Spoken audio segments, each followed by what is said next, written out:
Jessore BAF একাডেমিতে চলছে রাষ্ট্রপতি কুচকাওয়াজ শীতকালীন 2025।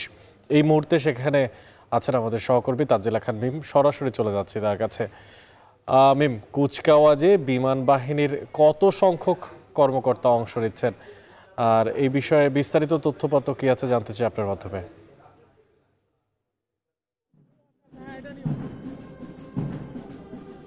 যশোরে বাংলাদেশ এয়ারফোর্স একাডেমিতে শীতকালীন রাষ্ট্রপতি কুচকাওয়াজ 2025 অনুষ্ঠিত হচ্ছে।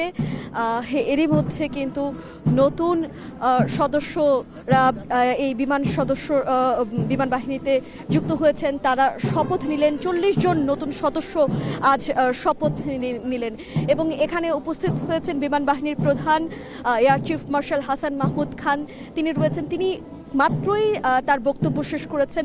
নতুন যে সদস্যরা আজ বিমান বাহিনীতে যুক্ত হলেন তাদের উদ্দেশ্যে তিনি বার্তা দিয়েছেন কিভাবে আসলে দেশকে ভালোবেসে এই যে পোশাক আজ তারা পেল, সেই পোশাকের প্রতি সম্মান বজায় রেখে ব্যক্তিগত স্বার্থকে পাশ কাটিয়ে দেশের স্বার্থ চিন্তা করে কিভাবে দেশের কাজে নিয়োজিত থাকবেন সেই বার্তা, সেই দিক নির্দেশনাগুলো তিনি এতক্ষণ ধরে দিচ্ছিলেন। তারও আগে কিন্তু সকাল 10টা থেকেই শুরু হয়েছিল কুচকাওয়াজ এবং তিনি আসার পরেই সেই কুচকাওয়াজের যে মূল আনুষ্ঠানিকতা সেটি শুরু হয়েছিল। কিছুক্ষণ আগেও রুট আকারে কুচকাওয়াজ হয়েছে প্রধান অতিথিকে সম্মান জানানোর উদ্দেশ্যে। এবং এই যে যারা নতুন আজ বিমান বাহিনীর সঙ্গে যুক্ত হলেন তাদের মধ্যে 4 জনকে বীরশ্রেষ্ঠ মতিউর রহমান ট্রফি দেওয়া হয়েছে একজনকে, এবং 4 জনকে কিন্তু অন্যান্য ট্রফি দেওয়া হয়েছে। তাছাড়াও যারা যুক্ত হলেন তাদেরকে সম্মান সূচকভাবে তরবারি প্রদান করা হয়েছে।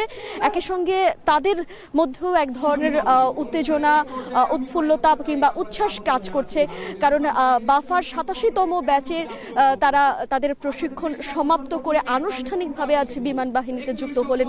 সেই সঙ্গে পুরো এই যে যশোরের বাংলাদেশ এয়ারফোর্স একাডেমিতে বিমান বাহিনীর যারা সাবেক সদস্যরা রয়েছেন তারাও এখানে এসে উপস্থিত হয়েছেন। আজ সকলে মিলে এক মিলন মেলায় পরিণত হয়েছে পুরো এই প্রাঙ্গণটি, এবং সে সঙ্গে সকলে মিলেই কিন্তু আসলে এই যে কুচকাওয়াজের যে আনুষ্ঠানিকতা সেটি উপভোগ করছিলেন।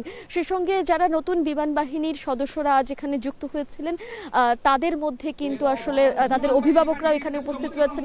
তাদের মধ্যেও উচ্ছ্বাস কাজ করছে। অনেকটা পরিশ্রমের ফলেই কিন্তু বা অনেকটা পরিশ্রমের শেষে কিন্তু আজকের যে সম্মান সেই সম্মান তারা পাচ্ছে, এবং তারা আসলে প্রত্যাশা করছে ঠিক একই রকমভাবে তারা আসলে যে দেশকে ভালোবেসে দেশের কাজে নিয়োজিত হবার জন্য এই বিমান বাহিনীতে যুক্ত হবার জন্য প্রশিক্ষণে অংশগ্রহণ করেছিলেন, সেই প্রশিক্ষণ যেহেতু তারা শেষ করেছেন, সেই প্রশিক্ষণ শেষে তারা যেন সম্মানজনকভাবেই আসলে এই দেশের স্বার্থে নিয়োজিত থাকতে পারেন সর্বদা, সেটি তারা সেই প্রত্যয় তারা ব্যক্ত করেছেন। এবং নতুনদের কাছে সকলের কাছে আসলে প্রযুক্তি নির্ভর যেহেতু আগামী পুরো বিশ্ব, সেই বিশ্বকে তারা সেই প্রযুক্তি দিয়েই তাদের কাজের মধ্য দিয়ে জয় করবে, তেমন বার্তা যেমন বিমান বাহিনীর প্রধান এয়ার চিফ মার্শাল একটু আগে তার বক্তব্যে দিয়েছেন, ঠিক তেমনি এখানে যারা সাবেক সদস্যরা রয়েছেন বিমান বাহিনীর তারাও কিন্তু এই নতুন প্রজন্মের কাছে নতুন যে সদস্যরা বিমান বাহিনীতে যুক্ত হলেন তাদের কাছে একই প্রত্যাশা করেছেন।